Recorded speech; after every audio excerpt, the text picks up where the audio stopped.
PCR or polymerase chain reaction is very different from gene cloning. Rather than a series of manipulations involving living cells, PCR is carried out in a single test tube simply by mixing DNA with a set of reagents and placing the tube in a thermal cycler. A thermal cycler is nothing but a piece of equipment that enables the mixture to be incubated at a series of temperatures that are varied in a pre-programmed manner.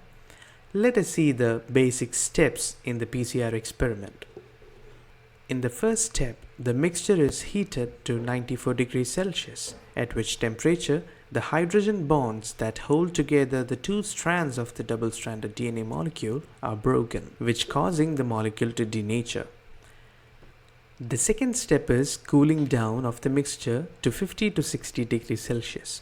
Here, the two strands of each molecule could join back together at this temperature, but most do not because the mixture contains a large excess of short DNA molecules called oligonucleotides or primers, which anneals to the DNA molecule at specific positions according to its sequence. The next step is raising of temperature to 74 degrees Celsius.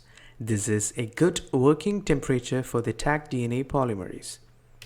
The tagged DNA polymerase attaches to one end of each primer and synthesizes new strands of DNA in this step. Now we have the 4 strands of DNA instead of 2 that there were to start with. The next step is to increase the temperature back to the 94 degrees Celsius. The double-stranded DNA molecules, each of which consists of one strand of the original molecule and one new strand of DNA, denature into the single strands.